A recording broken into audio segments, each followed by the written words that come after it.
CM Dhami ने बद्रीनाथ पहुंचकर की पूजा अर्चना। मास्टर प्लान के तहत हो रहे कार्यों का लिया जायजा। माड़ा गांव भी पहुंचे सीएम धामी। मुख्यमंत्री कैंप कार्यालय में प्रदेश प्रभारी दुष्यंत गौतम ने ली अहम बैठक। मुख्यमंत्री पुष्कर सिंह धामी और 4 कैबिनेट मंत्री रहे बैठक में मौजूद।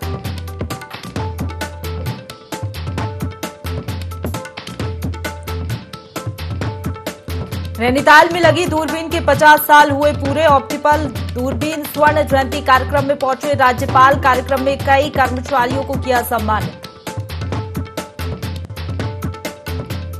राज्यपाल गुरमीत सिंह ने की नेपाल के राजदूत से मुलाकात। कई विषयों पर हुई चर्चा। कहा नेपाल के लोगों का उत्तराखंड की आर्थिकी से सीधा सरोकार। लोहाघाट पिथौरागढ़ एनएच फिर हुआ बंद। एनएच में मलबा आने से यातायात बाधित। मशीनों के जरिए खोला जा रहा एनएच।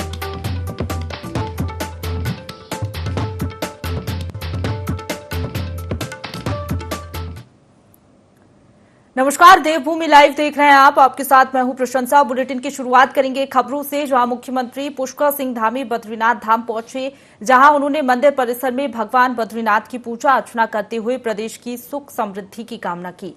इस दौरान उन्होंने बद्रीनाथ धाम में मास्टर प्लान के तहत संचालित विभिन्न विकास कार्यों का निरीक्षण किया।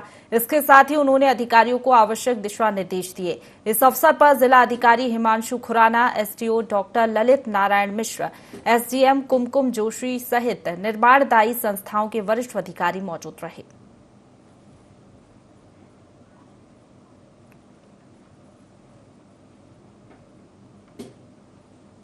आगे बढ़ेंगे। देहरादून में स्वर्गीय जयानंद भारती का 141वां जन्म दिवस समारोह मनाया गया। इस मौके पर कैबिनेट मंत्री सतपाल महाराज ने कहा कि स्वतंत्रता संग्राम सेनानी और समाज सुधारक स्वर्गीय जयानंद भारती गढ़वाल अंग्रेजों और प्रतिक्रियावादियों के लिए एक बड़ी चुनौती थे। उन्होंने समाज सुधार के अनेक काम किए थे। मंत्री ने कहा कि जयानंद ने कुप्रथा के खिलाफ भी काम किया था।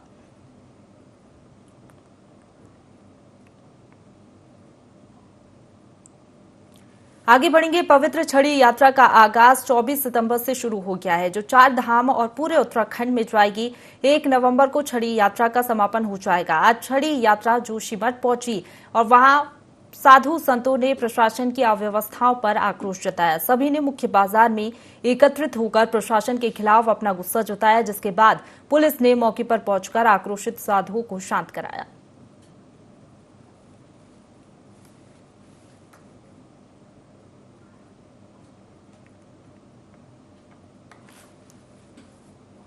आगे बढ़ेंगे। सितारगंज चीनी मिल में रिपेयर का काम कर रहे एक कर्मचारी की 30 फीट की ऊंचाई से गिरने से मौत हो गई।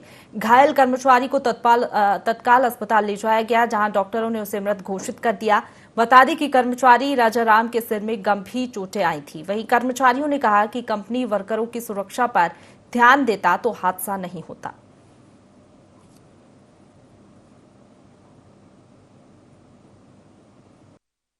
जब ये लंच समय पे छूटने वाले थे तो नीचे का पैनल इतना गला हुआ है कि उसकी ना मरम्मत हुई ना कुछ हो रहा है, और उसके वजह से इनका घटना हो गया। मतलब क्या नाम, वहाँ से वो गिर गए और गिर के वहीं पे मतलब उनकी डेथ हो गया। राजा राम नाम के व्यक्ति को, जिसकी उम्र 55 साल है, ये चीनी मिल में वर्कर था। वहाँ ये किसी ऊंचाई से गिरा और इसकी हेड इंजरी हुई है, जिससे इसकी ऑन द स्पॉट ही मृत्यु हुई। इसे हॉस्पिटल लाया गया था, जिसकी सूचना हमने पुलिस को भेज दी है और पोस्टमार्टम की आगे की कार्रवाई इसकी। आगे बढ़ेंगे। विधानसभा अध्यक्ष रितु खंडूड़ी भूषण ने एम्स में डिजिटल हेल्थ सर्विसेज के अंतर्गत टेली मेडिसिन सेवा का उद्घाटन किया। इस योजना के तहत अब बेस अस्पताल कोटद्वार के मरीजों को भी एम्स ऋषिकेश की टेली मेडिसिन सेवा द्वारा चिकित्सा परामर्श मिल सकेगा। इस अवसर पर एम्स के चिकित्सकों ने बेस अस्पताल कोटद्वार में मौजूद मरीजों को लाइव परामर्श भी दिया। विधानसभा अध्यक्ष रितु खंडूड़ी ने एम्स संस्थान के डिजिटल हेल्थ सर्विसेज का उद्घाटन किया। इस मौके पर उन्होंने कहा कि इस सेवा के शुरू होने से दूर दराज के क्षेत्रों के मरीजों को टेली मेडिसिन के माध्यम से अपने क्षेत्र के नजदीकी स्वास्थ्य केंद्रों पर स्वास्थ्य परामर्श मिल सकेगा।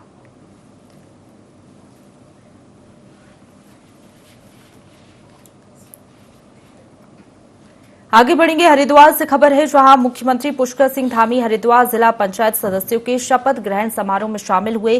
जिला अधिकारी विनय शंकर पांडे ने जिला पंचायत अध्यक्ष और उपाध्यक्ष को पद और गोपनीयता की शपथ दिलाई। इस अवसर पर मुख्यमंत्री ने 6 करोड़ की लागत से मुजाहिदपुरा सतीवाला भगवानपुर में प्लास्टिक वेस्ट रिसाइकलिंग प्लांट का लोकार्पण भी किया। उन्होंने हरिद्वार की जनता का आभार व्यक्त करते हुए कहा कि पंचायत जनप्रतिनिधियों की ये जीत हरिद्वार जिले में विकास के नए अध्याय की शुरुआत है।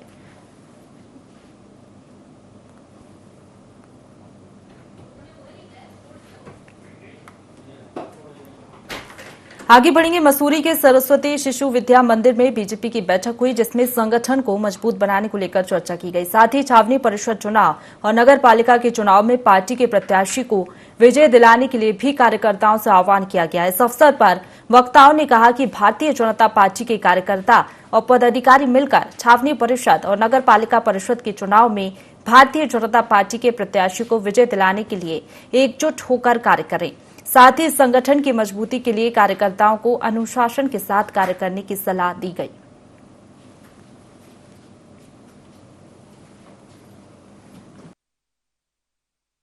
मुख्य रूप से बैठक में संगठनात्मक बातचीत हुई है और किस तरह से जो है संगठन को और बेहतर किया जा सकता है, क्या कमियां हैं, तो उन पर ही चर्चा थी। साथ ही साथ जो मसूरी में कई जो काम हैं उनकी ओर से जो है संगठन क्या उसके प्रति क्या उनका दृष्टिकोण है, इस पर ही उन्होंने सुझाव लिए। और साथ ही साथ आने वाले समय में चाहे वो नगर निकाय के चुनाव हों, चाहे कैंट बोर्ड के चुनाव हों, कैसे हर क्षेत्र में पार्टी को मजबूत किया जा सकता है, इसी पे जो है पूछता है। लक्सर में पुलिस और बदमाशों के बीच मुठभेड़ का सीसीटीवी फुटेज सामने आया है। सीसीटीवी फुटेज में बदमाश भागते हुए साफ दिखाई दे रहे हैं। घटना के 3 दिन बाद भी पुलिस के हाथ अभी तक खाली हैं। हालांकि डीजीपी के अल्टीमेटम के बाद हरिद्वार जिले की पुलिस बदमाशों की तलाश में हरिद्वार से बुलंदशहर, मेरठ, दिल्ली तक छानबीन कर रही है।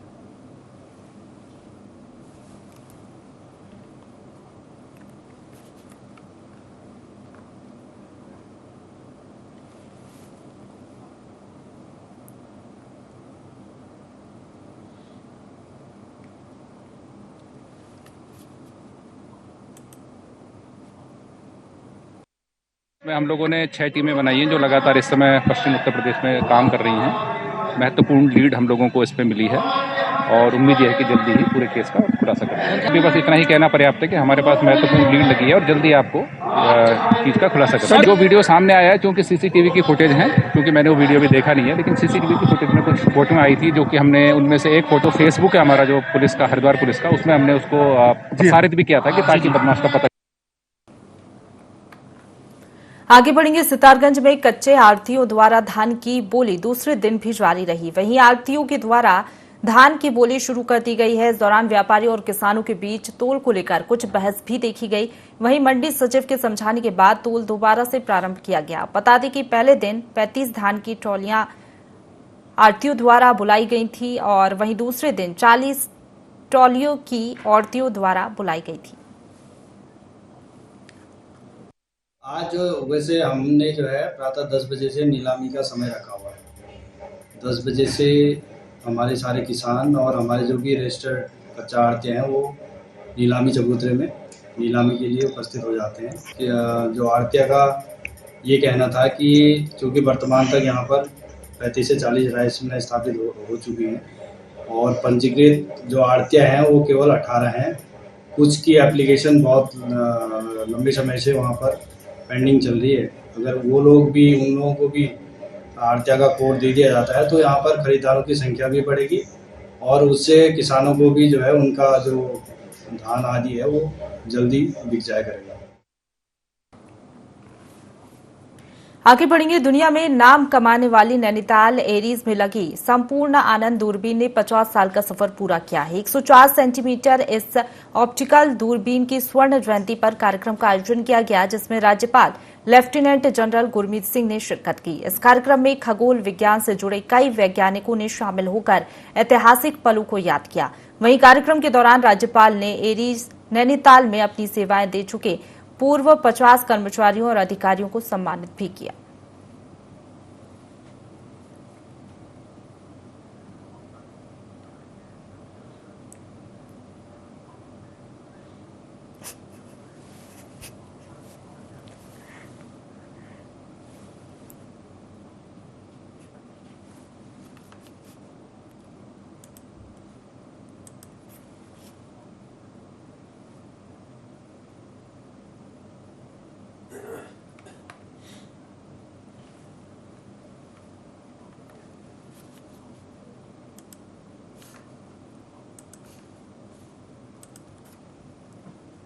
आगे बढ़ेंगे। राजभवन में राज्यपाल लेफ्टिनेंट जनरल गुरमीत सिंह से नेपाल के राजदूत डॉक्टर शंकर प्रसाद शर्मा ने शिष्टाचार भेंट की। इस अवसर पर राज्यपाल और नेपाल के राजदूत के बीच विभिन्न विषयों पर चर्चा हुई।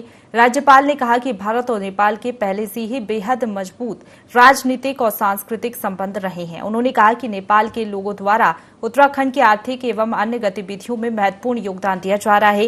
राज्यपाल ने कहा कि पर्यावरण आधारित टूरिज्म को भी बढ़ावा देने के लिए नेपाल और उत्तराखंड को आपसी सहयोग के साथ काम करने की जरूरत है।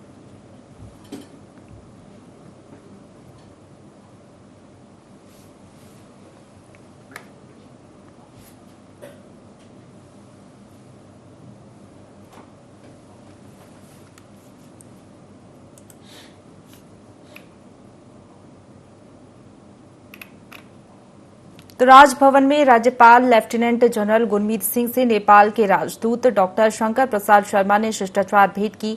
इस अवसर पर राज्यपाल और नेपाल के राजदूत के बीच विभिन्न विषयों पर चर्चा हुई।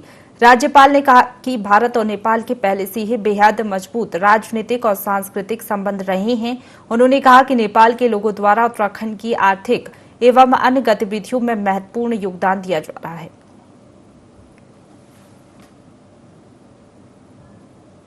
जमरानी बांध परियोजना को प्रधानमंत्री कृषि सिंचाई योजना में शामिल करने की स्वीकृति मिल गई है।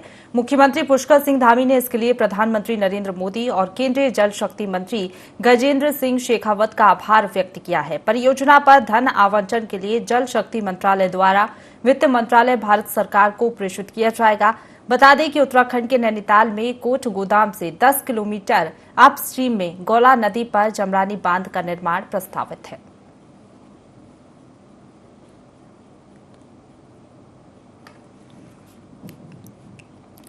तो देहरादून से खबर है, जहां जमरानी बांध परियोजना को प्रधानमंत्री कृषि सिंचाई योजना में शामिल करने की स्वीकृति मिल गई है। मुख्यमंत्री पुष्कर सिंह धामी ने इसके लिए प्रधानमंत्री नरेंद्र मोदी और केंद्रीय जल शक्ति मंत्री का आभार व्यक्त किया है।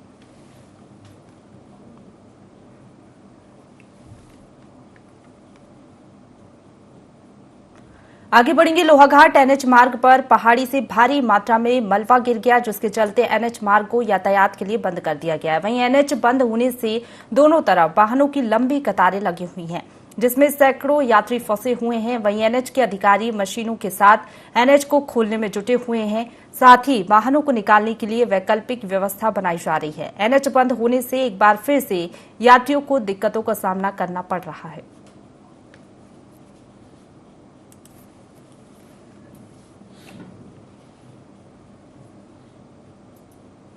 आगे बढ़ेंगे। हरिद्वार में तंबाकू नियंत्रण कार्यक्रम के तहत एक कार्यशाला का आयोजन किया गया। कार्यशाला में फॉरेस्ट विभाग सहित कई अन्य विभाग के अधिकारी कर्मचारी भी शामिल हुए। वहीं कार्यशाला में कोटपा अधिनियम की जानकारी देते हुए तंबाकू से होने वाले दुष्प्रभावों के प्रति लोगों को जागरूक किया गया। इस दौरान डॉक्टर पंकज जैन ने सभी लोगों से अपील करते हुए कहा कि खुलेआम तंबाकू बेचे जाने पर कार्रवाई करने में हमारा सहयोग करें।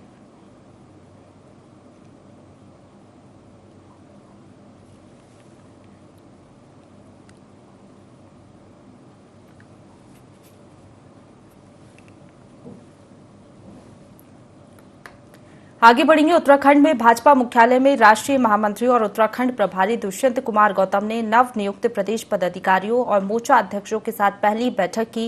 बैठक में प्रधानमंत्री नरेंद्र मोदी की मन की बात कार्यक्रम को लेकर घर घर देखने और सुनने को लेकर रणनीति तैयार की गई। वहीं आगामी नगर निकाय, पंचायत और लोकसभा चुनाव को लेकर भी संगठन के कार्यक्रमों पर चर्चा की गई। इस अवसर पर प्रदेश अध्यक्ष महेंद्र भट्ट, प्रदेश महामंत्री खिलेंद्र चौधरी भी मौजूद रहे।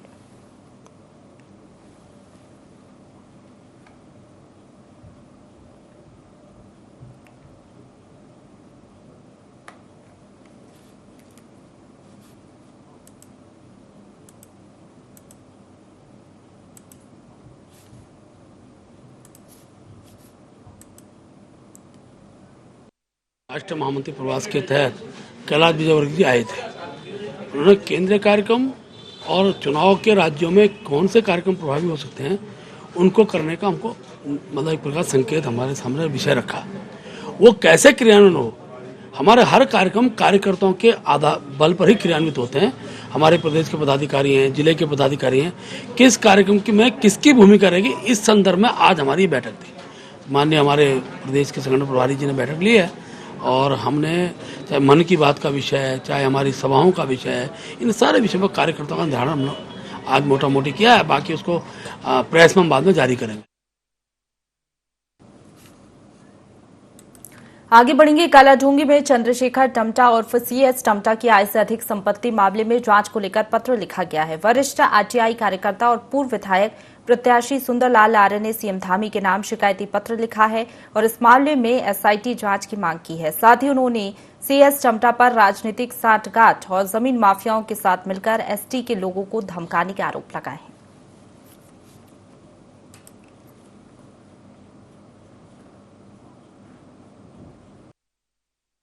निवासी चंद्रशेखर टमटा पुत्र केशराम के विरुद्ध एक एसआईटी जांच का पत्र माननीय मुख्यमंत्री जी को दिया था देहरादून जाके स्वयं। तो वहाँ माननीय मुख्यमंत्री जी उत्तराखंड को भ्रष्टाचार मुक्त और स्वच्छ प्रशासन देना चाह रहे हैं, तो उन्हें स्वयं संज्ञान लेते हुए जल्दी उसमें आदेश कर दिया था। वो जांच काठगोदाम थाने पहुँच चुकी थी। वहाँ से मेरे पास फ़ोन आया था कि आपने जो शिकायती पत्र माननीय मुख्यमंत्री जी को दिया था वो जाँच आपकी आ चुकी है। तो उसके बाद एक बहुत बड़ा स्टेप उठवाया, जो एक भ्रष्ट आदमी के विरुद्ध एक शिकायती पत्र दिया है, जो एक 98 से 2000 तक मात्र 4 बीघे का मालिक हुआ करता था, और 2000 से 2022 तक यह अरबपति बन चुका है। आगे बढ़ेंगे। देहरादून में स्वर्गीय जयानंद भारती का 141वां जन्म दिवस समारोह मनाया गया। इस मौके पर कैबिनेट मंत्री सतपाल महाराज ने कहा कि स्वतंत्रता संग्राम सेनानी और समाज सुधारक स्वर्गीय जयानंद भारती गढ़वाल में अंग्रेजों और प्रतिक्रियावादियों के लिए एक बड़ी चुनौती थे। उन्होंने समाज सुधार के अनेक काम किए थे। मंत्री ने कहा कि जयानंद ने कुप्रथा के खिलाफ भी काम किया था।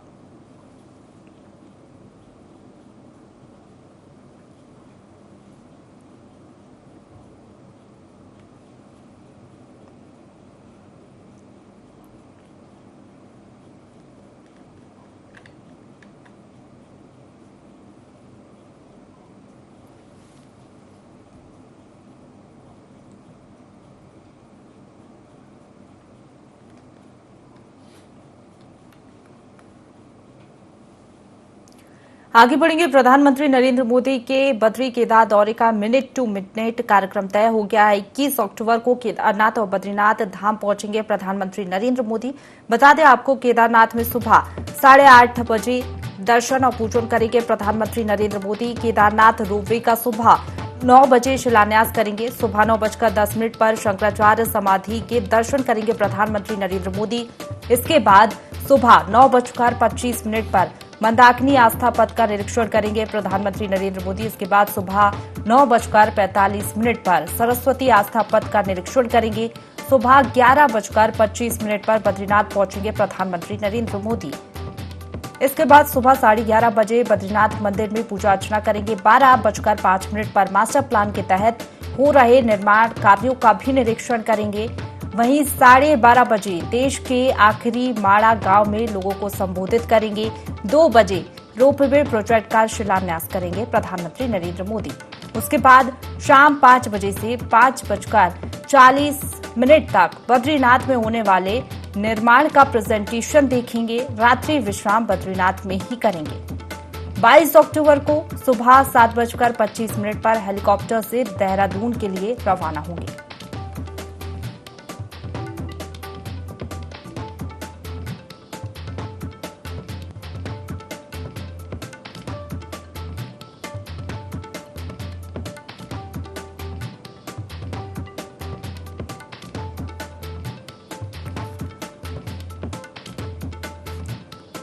तो प्रधानमंत्री नरेंद्र मोदी के बद्री केदार दौरे का मिनट टू मिनट कार्यक्रम तय हो गया है। 21 अक्टूबर को केदारनाथ और बद्रीनाथ धाम पहुंचेंगे प्रधानमंत्री नरेंद्र मोदी। केदारनाथ में सुबह 8:30 बजे दर्शन और पूजन कार्यक्रम में शामिल होंगे। केदारनाथ रोपवे का सुबह 9 बजे शिलान्यास करेंगे।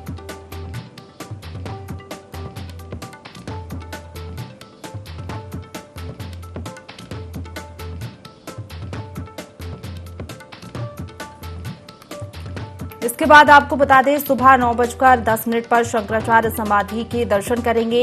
9:25 पर मंदाकिनी आस्था पथ का निरीक्षण करेंगे। वहीं 9:45 पर सरस्वती आस्था पथ का भी निरीक्षण करेंगे।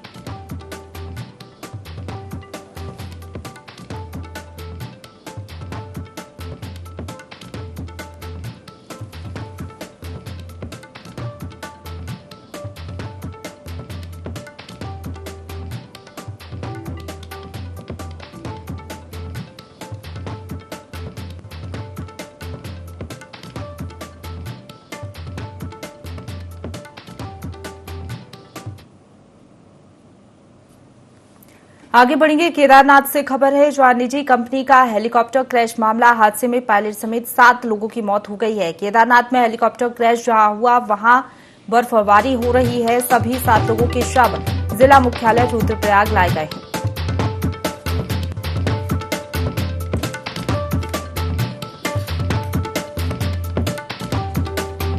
केदारनाथ से बड़ी खबर बता रहे हैं, निजी कंपनी का हेलीकॉप्टर क्रैश होने का मामला, हादसे में पायलट समेत 7 लोगों की मौत हो गई है। हृदय विदारक ये घटना है। केदारनाथ में हेलीकॉप्टर क्रैश जहां हुआ है वहां बर्फबारी हो रही है। ये तस्वीरें भी आपको दिखा रहे हैं। लगातार बर्फबारी जारी है। सभी 7 लोगों के शव जिला मुख्यालय रुद्रप्रयाग लाए गए हैं।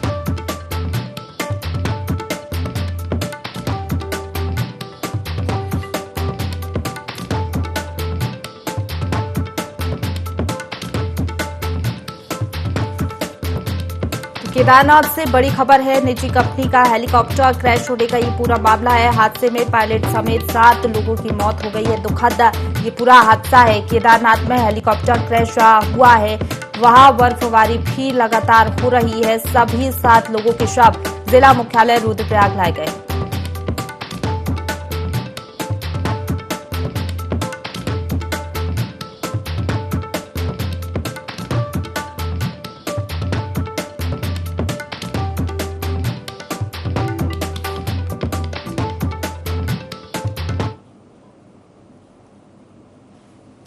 इसी के साथ बुलेटिन में फिलहाल इतना ही। खबरों का सिलसिला लगातार जारी है, आप बने रहिए हमारे साथ।